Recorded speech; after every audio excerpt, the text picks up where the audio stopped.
Welcome to our 10th conversation on agroecology. Today we will be diving into agroecology living labs and how they can transform our food systems. I hope we have participants from all corners of Europe. During the next couple of minutes, I'm sure there will still be a couple of more people joining. So I already see some familiar faces. Welcome to all of you. My name is Taru Sandén, and together with my colleague 𝐬𝐜𝐢𝐿𝐤, I'm very pleased to moderate this conversation. We both represent the Austrian Agency for Health and Food Safety. And 𝐬𝐜𝐢𝐤 will also be writing a summary of the conversation, which will be available for you on the recording page on the Agroecology Partnership webpage. Our colleague Katrin Buchinger, also from AGES, will be taking care of all the technical aspects. So in case you have any issues during the conversation, please feel free to send a chat message to Katrin. She will be there helping you.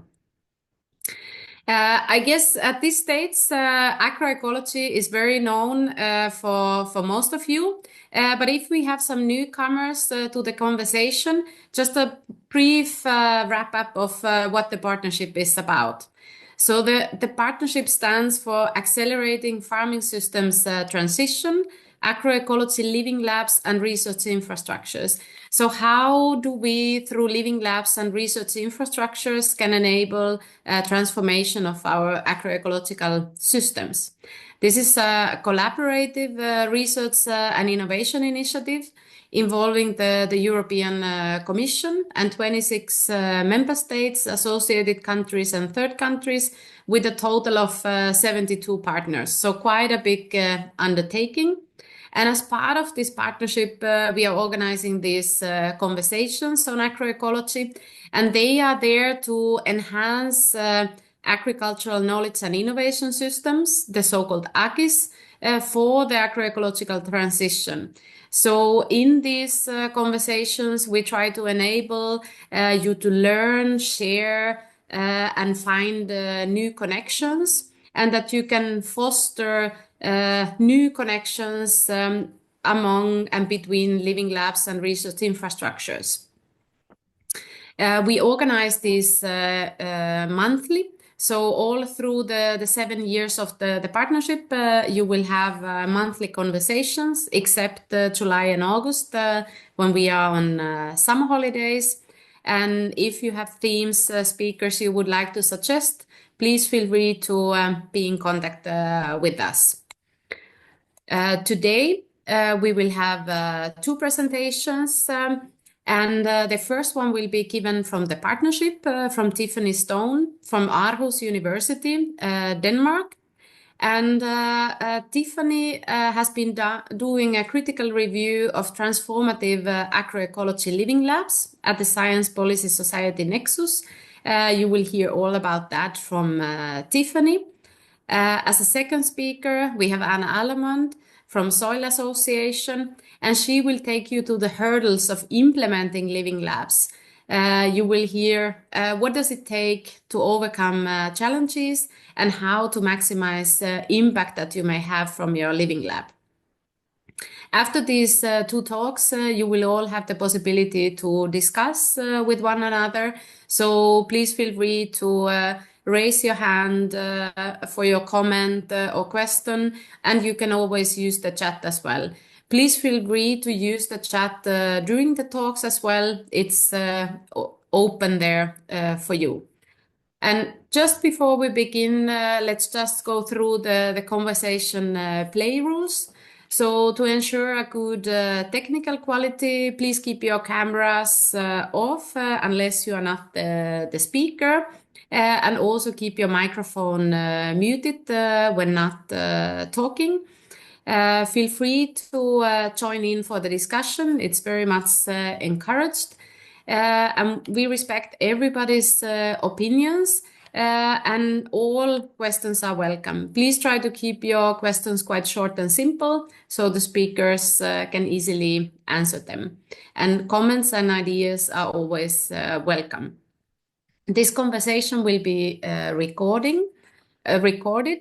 If you have any objections, please let us know now. I hear no objections, so we're good to go. Thank you. And without further ado, I'd like to hand over the floor to Tiffanie Stone. Tiffanie, the floor is yours. Thank you so much. Let me get my slides shared, and then we can get started. So I want to start with just saying a big thank you to the organizers of this wonderful webinar, and I also want to make sure to thank in advance all of the co-authors on this critical review, because this has been a very deeply collaborative work. And as Taru already mentioned, this is a research that was done within the research work package 7 of the Agroecology Partnership, which is about capacity building in living labs and research infrastructures. And this is part of a task that's about co-creation methodologies. So that's the context in which we made this very interdisciplinary literature review using a critical approach. So I'll dive right in, and I'm really excited to hear questions at the end. Yes. Let's see if I can switch. Okay. Yeah. So I thought since our literature review really started with identifying some research questions and research gaps, I thought I would start the presentation there. And this process of identifying research questions for this critical review was an iterative process. So these aren't exactly the same questions that we started with at the very beginning of this endeavor, but I still think it's important to frame. So first research question is about which theories and research approaches categorize and support transformative agroecology living labs at the Science Policy Society Nexus in Europe. So that's a mouthful, but we were really interested in how we make agroecology living labs more transformative, and especially across this integration of a more participatory approach. So you can see on the right-hand side, we have a figure that shows the principles of agroecology and also the principles of participatory action research. And in the center is the shared principles between those two.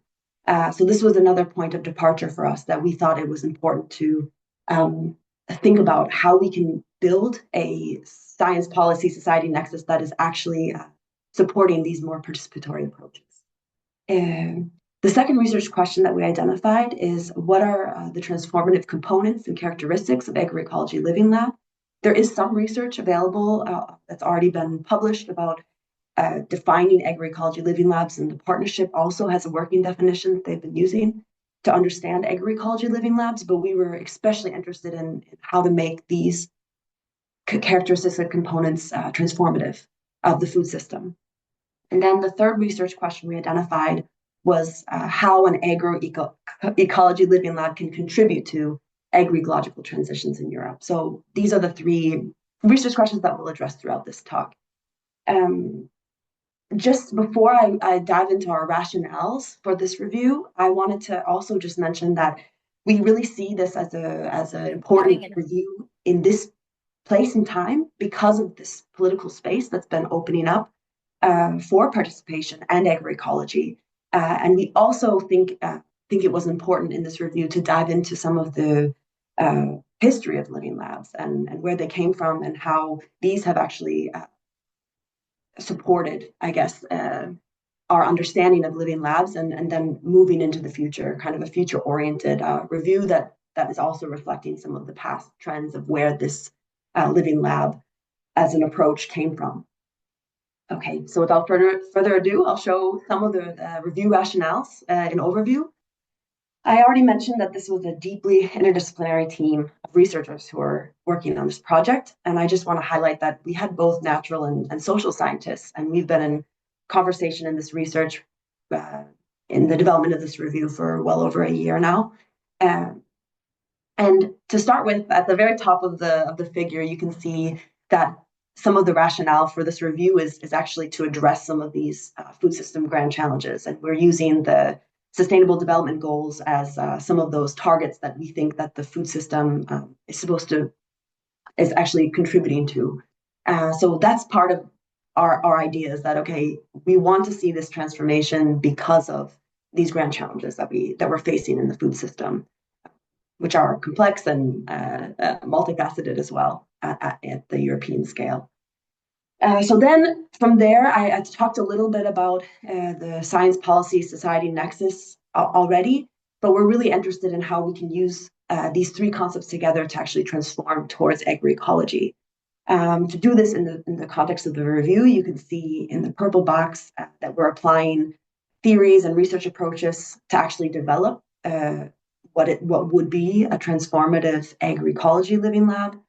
In the yellow, we identify three key components of agroecology living labs, which were based on some of the theories and research we developed. So don't worry too much about these now. We'll dive into a little bit more detail shortly. And then finally, we also look at the seeds of transformation, which is our attempt to start bridging from theory to more practice.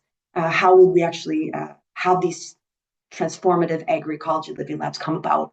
And in that process, we'll also look at a seed-saving metaphor, and we'll also look at some critical questions that we could ask that both identify what we know about transformative agroecology living labs and also some gaps. Yes.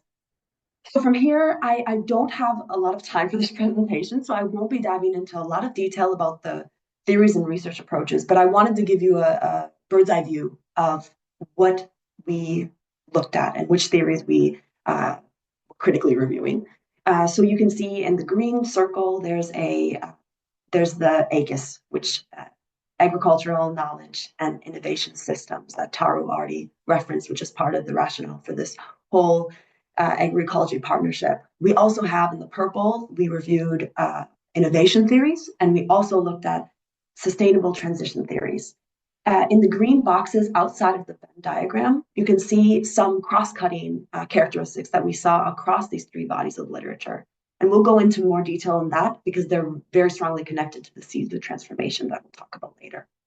And this was done as part of addressing research question 1, if you can remember, this idea of connecting what are the theories and research approaches that have actually informed agroecology living labs at the policy science society nexus. From there, we are actually connecting these research approaches and theories with components of agroecology living labs. So that's what this figure is doing on the screen now. You can see the three characteristics on the left, the three theories and approaches on the left, and then the components of agroecology living labs on the right. And within those components, there are 7 characteristics that we identified that are important for understanding a transformative agroecology living lab, which is what ALL is an abbreviation for. So, basically these things are connected. So in the literature, we saw that going beyond technical solutions was an important characteristic of a transformative approach, a participatory approach. And then we also we connect that to this component, which we think is that we're looking to move towards transdisciplinary socio-ecological governance. And again, you can see that all of these characteristics are framed to address issues at the Science Policy Society nexus. So I won't go through each of these in a lot of detail because I have a lot of ground to cover, but I do want to just highlight the importance of social and open innovation from the innovation theories, and also the idea of scale is very important to our understanding of a transformative agroecology living lab. In particular, we highlight the importance of territory or landscape scale, which can also be thought of as city region. I mean, there's a lot of terminology that people use to think about basically decision-making scales where these living labs can actually contribute to and include actors based on. So we've got at the top, the methods that are aligned with the agroecology principles. We have in the middle, connected with the innovation theories, place-based transformation approaches, which do deal with this concept of scale. And then related to the related to ACUS, or the agroecological knowledge and innovation systems, we have this idea of fostering a paradigm shift to a more participatory knowledge production, which is part of the rationale of agroecology living labs and agroecology in general. Yes, so this was addressing our second research question as well, connecting these theories and research approaches with these characteristics and developing what are the characteristics and components of an agroecology living lab.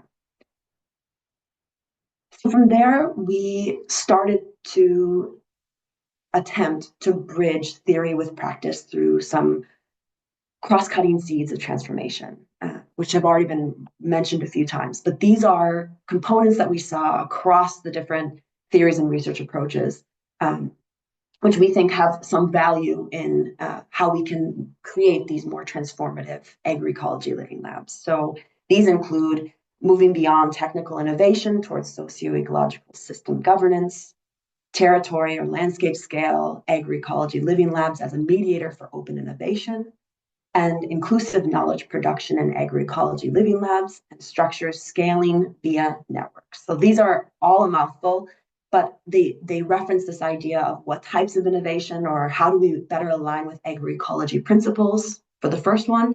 For the second one, it really references this idea of the importance of scale.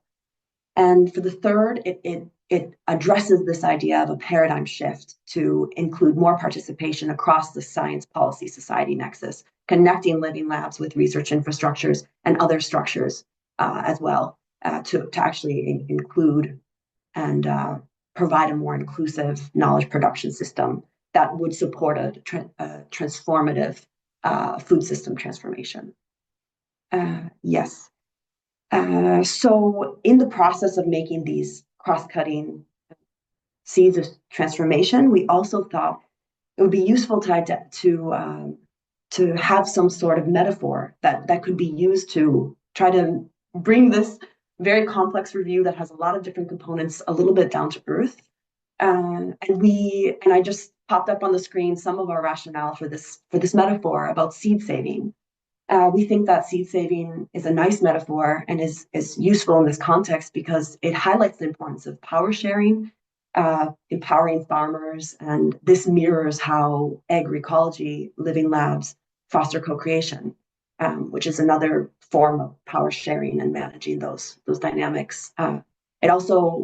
Seed saving also highlights the importance of diversity for resilience, and we think that the engagement of many actors in these approaches, based on our literature review, really shows that it also strengthens these agroecology living labs. And finally, the third component of our metaphor, we think that seed saving by farmers also is very adaptable. It's based on multiple objectives, and it's very place-based. And we feel that that's a good metaphor for the how to make a more transformative, holistic, and system-oriented agroecology living lab. So from here, we also thought it was useful to identify critical questions. And the reason why we wanted to connect our agroecology living lab components and characteristics to critical questions is because we not only saw, by reviewing this large body of literature, a large amount of questions answered, we also saw a lot of gaps. And so we thought that identifying critical questions was a really nice way to actually address both the knowledge that we have and the gaps that still need to be filled that could be addressed potentially by these more critical questions. So some of the questions we highlighted are is there equitable distribution of costs and benefits of participation for all actors in the co-creation process? For example, how are tensions and power intentionally addressed to promote intersectional diversity in the living lab? And then also, how are both rural and urban, territory or landscape scale food system structures operating, and how do they connect across these different scales? So, we find this could be useful both for self-assessing. If you're an agroecological living lab already established and you're looking to understand how you can make your work more transformative, this could be useful.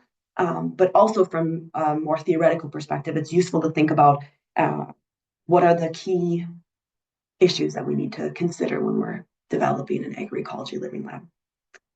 So from here, I wanted to also bring to the table our final figure for this paper, which is about mechanisms for transformation at the Science Policy Society nexus.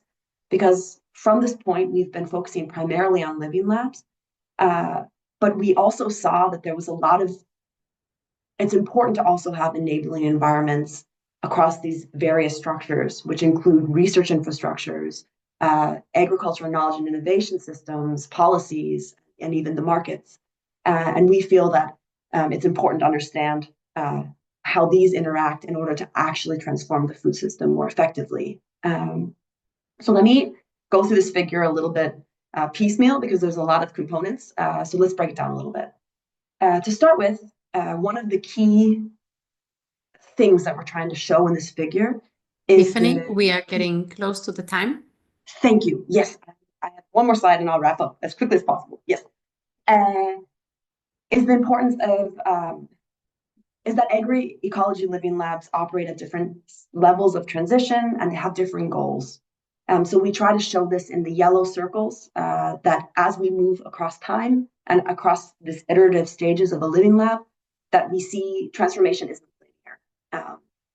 We also see that the scales are nested. So it's important to have these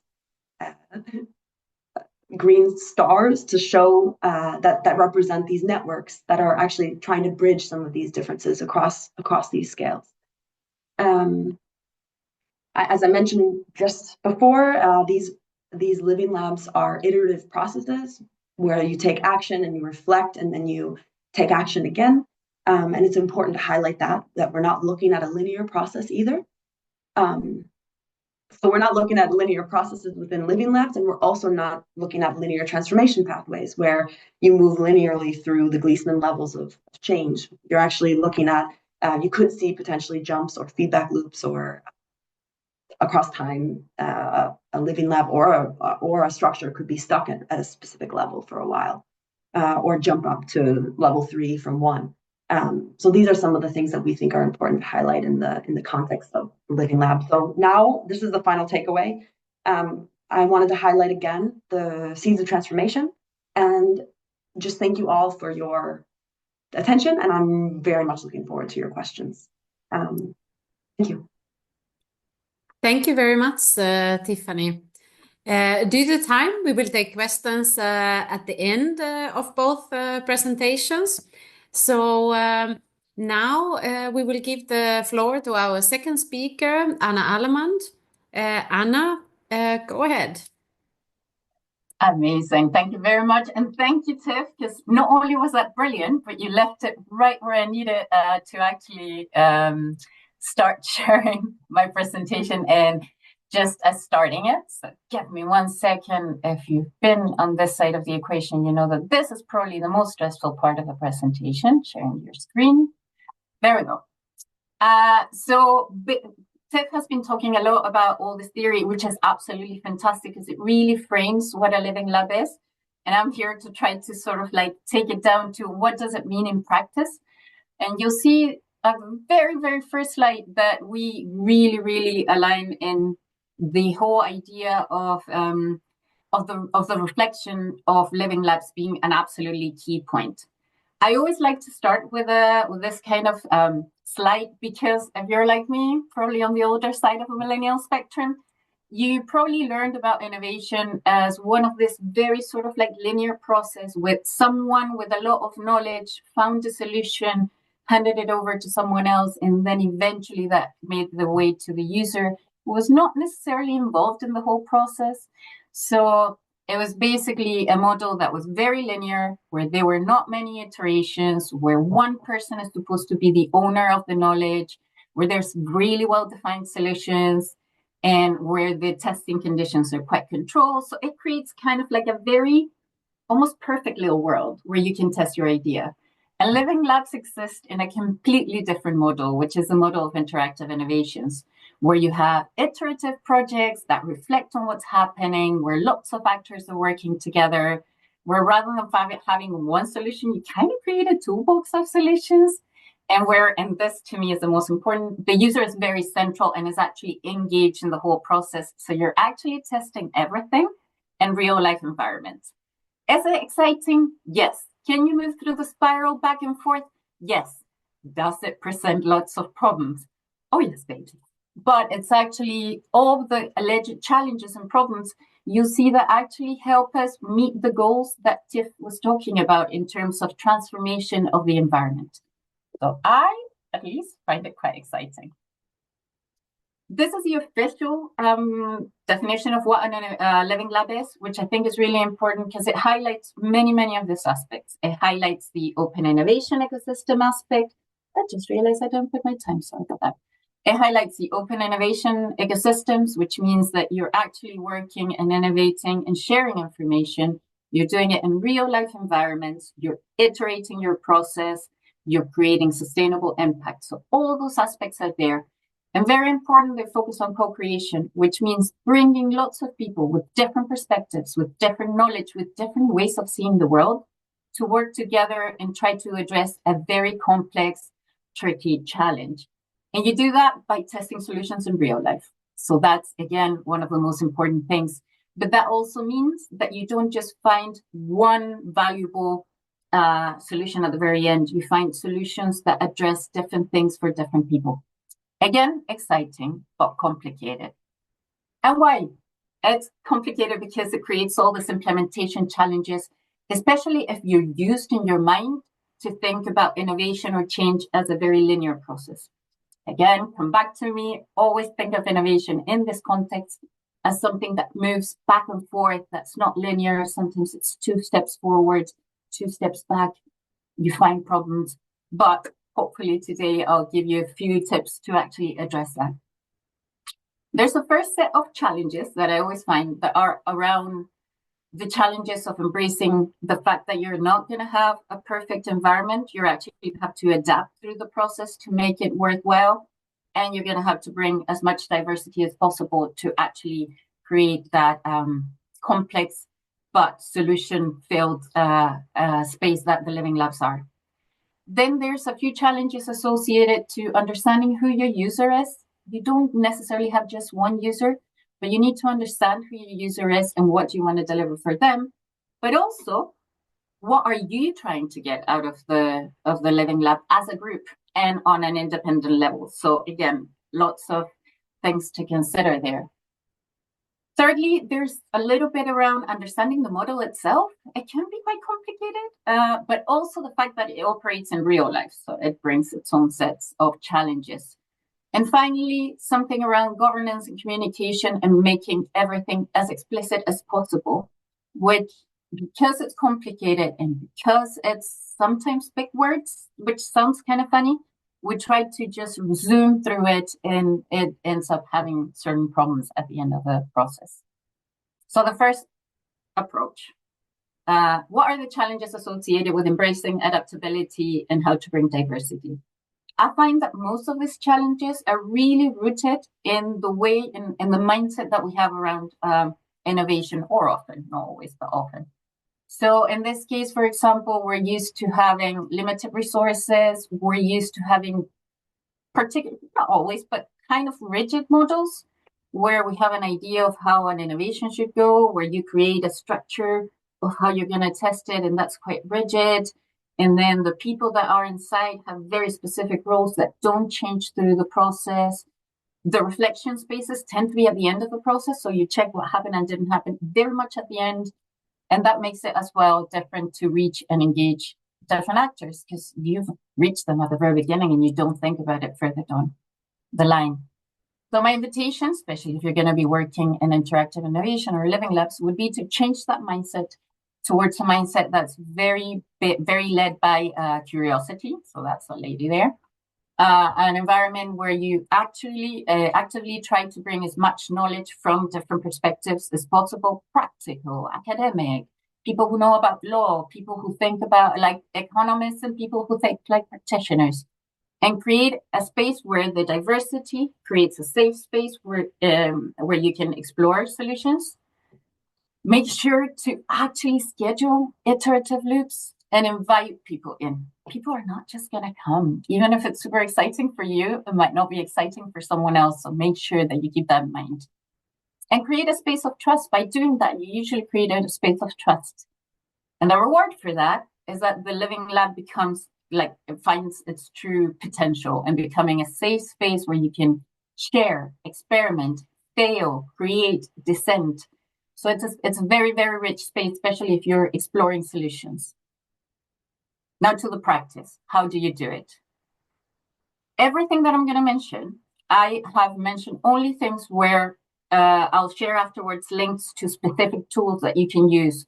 Usually in 2 hours working with your group, you can actually use these tools to make sure that you find precisely how to address each of these things. So aspect number one, leverage your community. If you bring together a diverse group and you think that they know people and they know people and they know people, all of a sudden you have a huge community that you should be exploring. And make sure that you're always using the quadruple helix, which sounds like a fancy word, but it's basically that little corner image that I put. Make sure that you're always thinking of how you're going to bring someone that has a 𝐬𝐜𝐞 background, someone that understands the environment. So that's what we mean by government or authority. That's sort of like someone that understands the laws that are guiding your space, someone from civil society, and someone from a private sector. Ideally, when you have that, you can actually recreate a little bit at a tiny scale what's happening in the general scale. Then embrace different perspectives. Make sure that you actively go out and try to get everyone in the team talking and bringing their ideas to the table, because otherwise you're going to miss out on a lot. Embrace the idea that you might change, sort of like that you might be challenged with different ideas and results. It's really uncomfortable, but having dissension within the team is a pro and not a con. And if you're a people pleaser like I am, it's not comfortable, but it's really important to be able to create spaces where people don't agree on ideas. And this is, I'm going to say it over and over again, you're going to get tired by the end of this, integrate feedback loops. That's so important. You're going to be capturing all this information. You're going to be capturing all these ideas. If you don't have very specific points in your process that you schedule to revise your plan and implement these feedback loops, there's no point. You're just going to lose them. So that's my next point. Take the time to get all this information, make it explicit, and revisit the plan based on these feedback loops. It might change, it might not change, but that's the beauty of the process. And very importantly, and if you're an agroecological person, you would love this, celebrate. Sometimes it's really easy to get caught in a process, and it's like, well, we're doing all these things, but you don't really have the time to come together and celebrate everything that you've done. That is not only something that's nice to have, but it's so important in these processes, because it's where you bring people together and where you create the trust. And that's where the facilitator can really help you, doing all these things and keeping them in the back of your head to make sure that in the day-to-day, you don't forget to do all these things. The second aspect where you kind of find challenges is understanding who are you working for and what are you working for.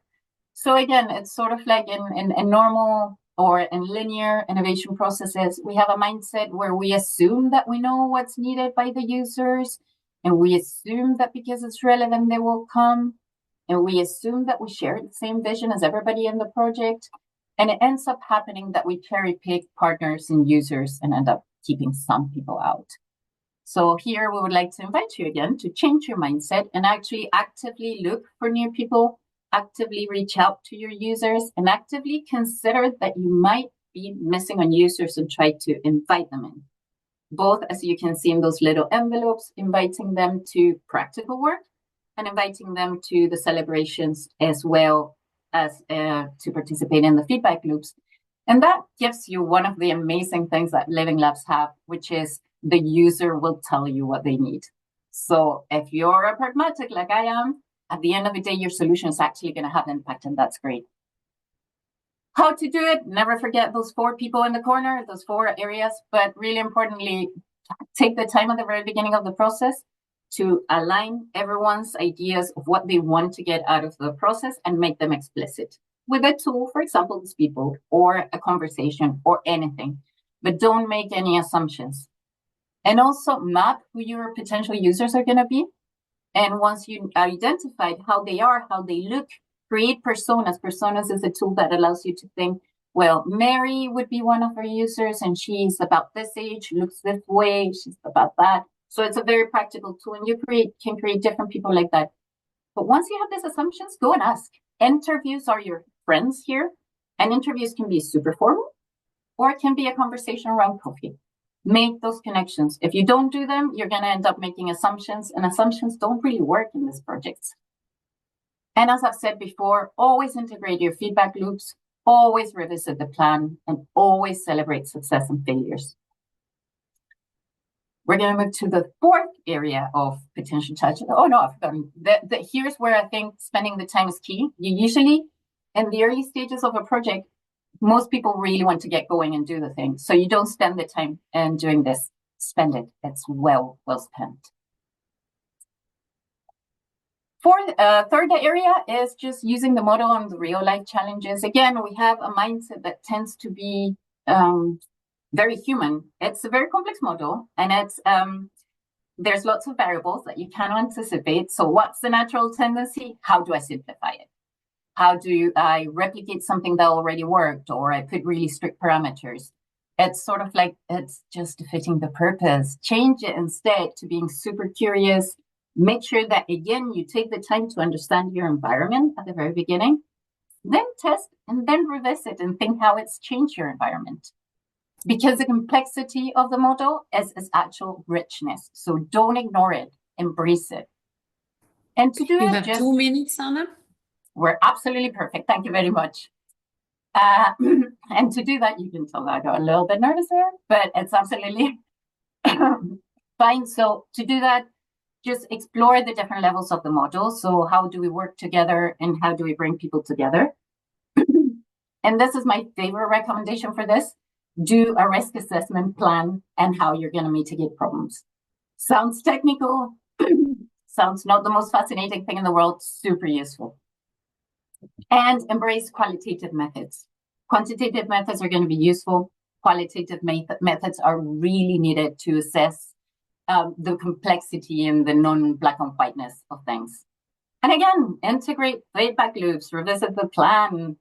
And in this case, my call is to actually get to know your environment. And finally, I just wanted to highlight as well the importance. We've been talking about fluidity and diversity and everything, but it's really important to have clear parameters of how we work together so that you can actually be creative. If you know where the limits are, it allows you to flourish inside. So again, there's a few assumptions that we tend to do, especially when we're coming together. You come together, you know what the project is going to be. So you have a certain assumption that we all know what we want, what we're going to be needing, how we're going to communicate. But those assumptions kind of go out the window once you actually start working together. So the invitation is actually to change that perspective and move into understanding that you're going to have very varied people there. So a same phrase will mean different things for different people because you have different perspectives. So take the time to explore them because that's where you're going to get, if you have a clear way of doing it, you're going to be able to find all the combinations and exciting results. And how do you do it? This is super pragmatic, people. There's a tool that I will be sharing after with anybody who's interested, but there's a 2-pager that you can complete where you explore the governance model, which means how we're going to work together. It's a complicated, fancy way of saying it. But basically, you agree on who's bringing what, when, how, who's doing what, when, how are we communicating, and how are we sharing information to the outside world. In doing that, you assign roles and responsibilities very clear. You have a very clear comms plan. And again, as before, you consider this, you test it, and you integrate feedback loops, you revisit the plan, and you celebrate success and challenges if it happens. So in this case, it would be time to conclude, Anna. Finishing now. So this point is basically where you leverage the communication and the clear roles, and you bring them to to create this little box where you can play inside the box and make it happen. Really shortly, I will share this afterwards so that you can have access to it, but literally that's all you need to fill in for a comprehensive thing. And I will also be sharing two toolbox pages where you can find lots of these tools that will help you do it. But the most important thing is just make sure that you're always creating trust with the people inside the Living Lab, and make sure that you're just basing it on the place where you need to be, because that's where the strength is going to be. So thank you very much, and I'm happy to answer any questions. Thank you very much, Anna. Two very exciting presentations about the living labs and how to transform our agroecological systems. The questions are actually popping into the chat quite actively now. We have questions for both of the speakers. So Julia and I will be moderating questions. Feel free also to raise up your hand. We will give you time to pose your question, but we will start off with a couple of questions from the chat. There was, of course, already a big interest on the paper from Tiffanie. So as soon as it's out, maybe Tiffanie can take names of people, so you can then send it right away. But the first question that I see here is from Vivian Filippi. Many thanks for the interesting presentation. She's working at the Agricultural Research for Development Unit at IFAD. Was wondering who are the actors you are working with in the living labs and how you involve them in the co-creation process.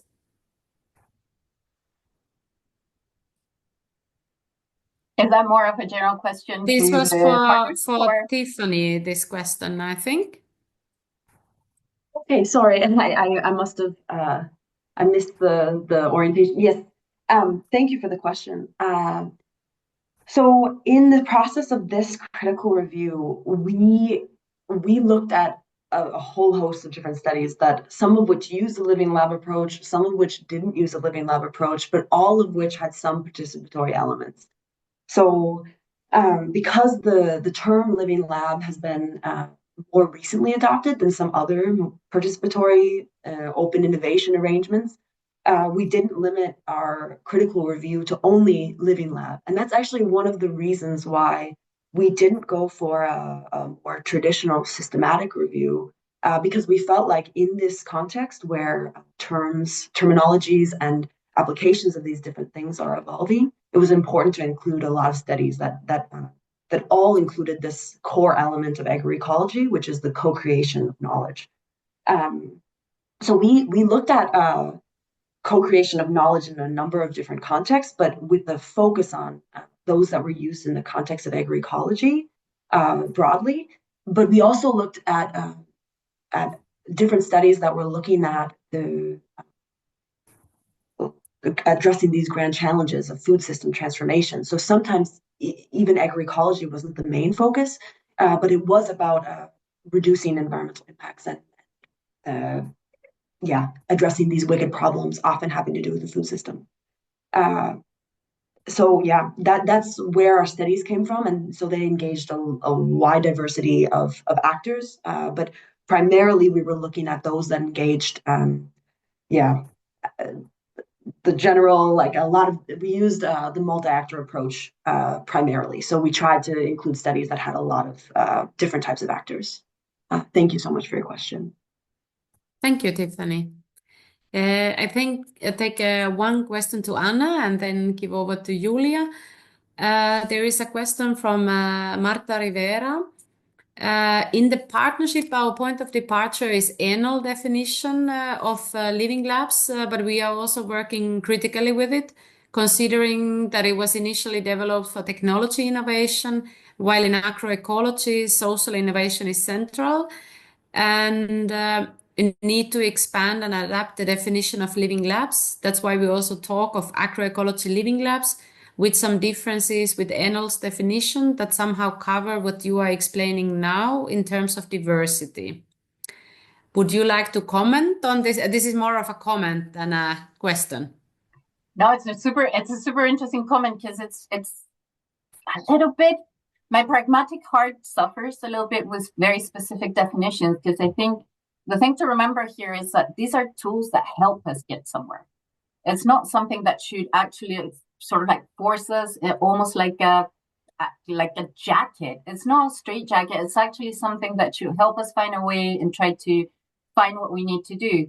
So a definition is absolutely needed because you need that starting point. But a little bit like Marta's saying, sometimes you need to adapt it and play with it and make it useful for you and your goals.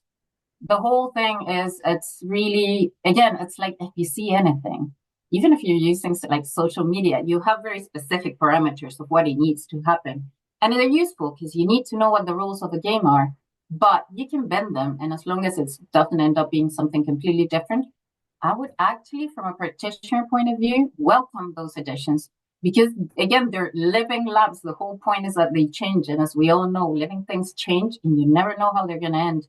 So I think that that's a really smart approach, to start with something that makes sense and then challenge it and use it in ways that are challenged. So I totally agree with that perspective. Thank you. Okay, then I will continue. Next question is again for Tiffanie from Natalia Rostogeva. She's asking, what markers indicators of agroecological transition do you use for your living labs? Thanks. Yeah, thank you so much for the question.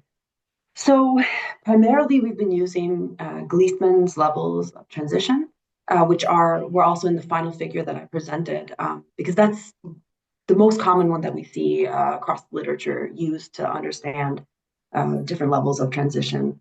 But we also used within the first component of the Agroecology Living Lab that we identified, the literature on sustainable transitions also pointed us towards the multi-level perspective from 𝐬𝐜𝐢𝐞𝐧𝐜.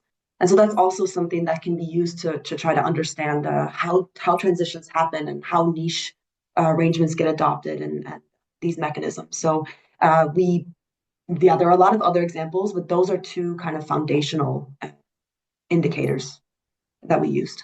Thank you for your question, though, because there's of course more research that could be done in this area.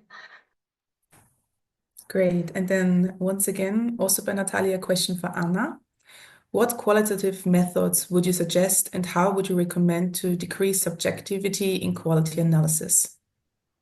I think it's very depending on what you're going to want to do. So as everything, again, because there's this labs, it's very dependent on the environment and what you're going to do. And I'm not trying to wriggle away from the question. I would say my favorite is always doing sort of like interviews, because one of the problems that we have is that sometimes we have such set ideas and parameters of what we want to see and what we want to do, that having an interview where you have a few very clear questions of what you want to get out of it, and then having some space to actually ask the person or ask your counterpart, what are they expecting? How are they feeling about it? And just like not shying away from the fact that this, again, living labs, emotions are really important. How people feel about things are really important. Those are the triggers that are going to allow you to make the change. People will not make the change just based on very hard facts. They make change based on emotions and how you feel. So as long as they feel integrated, that's a great way. And when I say interviews, sometimes they can be really formal interviews where you actually invite people to an interview, but also don't dismiss the opportunities that a nice coffee after a workshop, or literally, like my favorite tool out of all the tools in the toolbox is fantastic food. If you're going to invite people to do something with you, make sure that there's nice food, which sounds super silly, but that's where people actually open up, start talking about things that they're not comfortable with, and actually also will come back again because they feel they've been taken care of. And that's a really important aspect of all these things. So interviews and coffee, literally those are my top two. And then you can work with them. I love that. It's also really important to sometimes just come back to like basic human needs, right? And what makes people feel comfortable is really nice, yeah, to really engage people and like create this safe space you were talking about. Next question for Tiffanie by Francesca Galli. Dear Tiffanie, very interesting presentation and useful review of concepts. I would like to ask if you also address science, policy, society mechanisms of interactions in your work.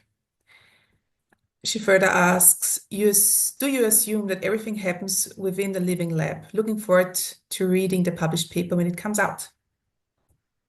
Thank you so much. What an interesting question. Yeah.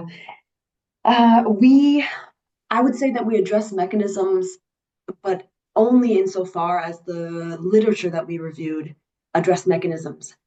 So I think that sometimes these loops are very well connected because some of the literature reviewed had very nice flow diagrams and really shared those more detailed interactions about, okay, but how were policy makers engaged and in what way, and then took some learnings from that. But yeah, we were a little bit limited also by our research questions and also by our the literature that's available. And sometimes these mechanisms are kind of difficult to unravel. So that's also why we thought these critical questions could hopefully point us towards addressing some of these issues. And another part of that I think is connected to this question is the idea of networks, which really came out as this important mechanism for addressing scalar issues. So it wasn't just that the living labs need to be at a decision-making scale to be as transformative as possible. In Southern Europe, it's primarily through these territorial approaches, and in the Danish context where I'm based, we talk a lot about landscape scale. But in any case, that's the living lab component. But because of these nested scales and these interactions between these living labs and these structures, it's important that we also have these networks that are connecting across these levels. So that's another, I think, important mechanism that we see as important to this transformative enabling environment for these living labs in that context. But it's a fascinating question, and I do hope that we at least in some way address it. But of course, there's a lot more questions that we can have at the Science Policy Society Nexus for how do we really create concrete, transformative mechanisms. Yeah, thank you. Thank you, Tiffanie. The questions are really popping up greatly today, so we have a very lively discussion. Thank you so much for that. Next one is actually coming kind of for both of you from Ivana Krkulja. Thank you for your kind presentations. It was very interesting to hear about the essential theoretical and implementation aspects that are key for active innovation. I have a question that can be relevant for both. Involvement of stakeholders is relevant, but we also identify that stakeholders often need a capacity building to be able to participate in these processes. I did not see in your presentations where do we allocate space for the needed capacity building. So either one of you who wants to answer, please go ahead. I'm happy to start. Yeah. I think that there's two angles to that question. I definitely agree that sometimes there is a need for capacity building. And I would say in that case, you're going to be, again, you have to think that you're using people's times and you're using people's resources, and like everybody is at capacity mentally and everything in this weird times. So I would say first thing is just to try to make them as accessible as possible. But if you're going to be working with people that are constantly coming to you, you will need to upskill them. Think of what's the absolute base minimum, and yes, you should consider it. But I would say that when you're engaging the people, you're probably going to explain what you expect from them. Ask them there and work with them, and how is the best way to upskill them. It's very impossible to give a blanket answer or almost like a research answer to that, because the problem is that you're working with people that are not in the research sort of like world. So I'm thinking, for example, for farmers. One of the challenges that we find a lot in the UK is that researcher times and farmer times are very different. So researchers are trying to reach to the farmer, and the farmer is like, I'm sorry, I'm harvesting. Forget it. I'm not in. So having that space at the very beginning to understand when people are available and what they need to do what you need, have that conversation very early on, and then try to adapt as much as possible.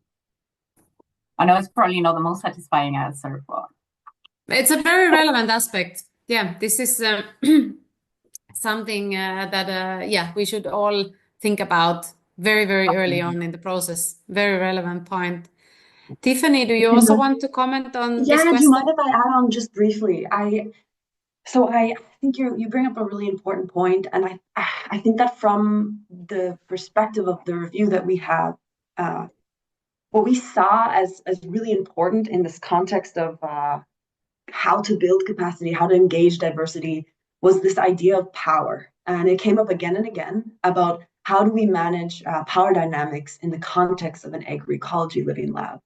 Because as much as it seems disconnected, I think that the idea of engaging diverse actors, managing power dynamics, it connects very strongly to supporting this creativity and these collective community empowerment that will enable capacity building and will enable, that will build capacity actually as part of the process. So that's just something that I think that connecting these ideas of like the environment that you build within the living lab, the shared, the spaces that you create that are engaging people's creativity and curiosity, like Anna was talking about, and also like building this collective can actually support this capacity building that you're talking about.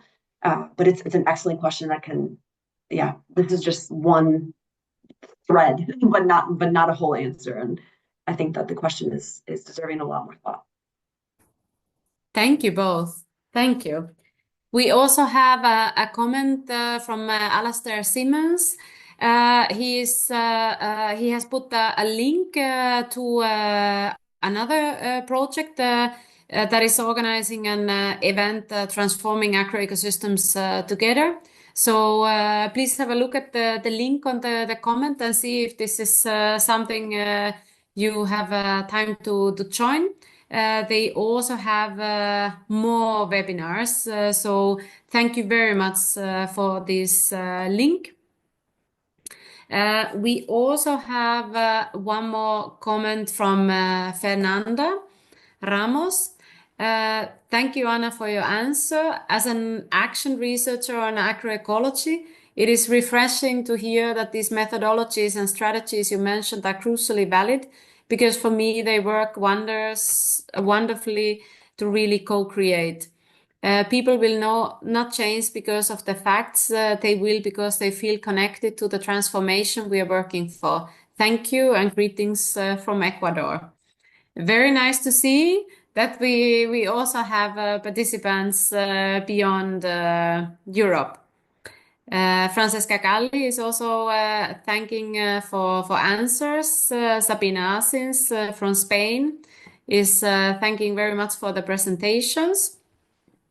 And we are starting to have thank yous. But you can also see one more link. Marcos Lana has put a project focusing on living labs and agroecology. Sunrise, please feel free to look on the link and learn more of this process. Julia, did you still spot some more questions that I haven't seen? No, I think we covered it all. Yeah, managed Okay. to answer all of them already. Yeah. Very much in time today. Yes. Maybe just a last question to the audience. Is there someone who still has a burning question that you want to ask from Tiffanie or Anna?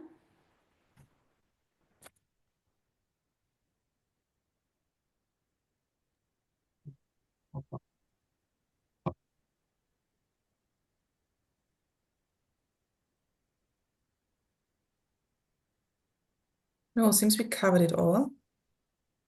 Yes. Is there, more Yeah. links and information to follow up for everybody? Yes. So please, before you leave the Zoom, have a look if there is a link in the do you chat. think? Yeah. Yeah. Apologies, I think my connection is a bit unstable. So I think we can wrap it up. Yes. Yeah. Yes, so thank you very much for joining today. It's been a very nice, lively discussion. Thank you so much for our presenters, Tiffanie and Anna, both very, very interesting talks that really popped up a lot of questions in the audience. Thank you so much. Thank you very much for the Work Package 7 team who's been sharing ideas and brainstorming what kind of conversations we should have. And of course, for the AGES team, Julia, Katrin, for organizing the event. And thank you all who are online listening and asking questions. We will have our 11th conversation end of May.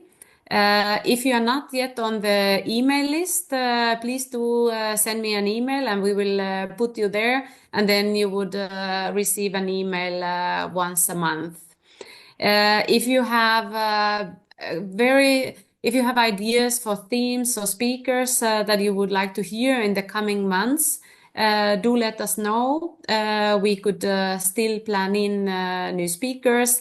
And as said, we will be running the conversations until end of 2030. So there are several opportunities for new speakers to join.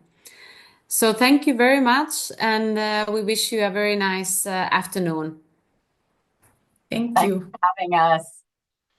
Thank you very much. Super short. I saw that someone was asking if I can send the information, the links. I'm happy to share them with Julia, and I think that you put it in the notes. So I'll send them over. Yes, I'm happy to. We can do that. Perfect. Thank you. Thank you so much for today.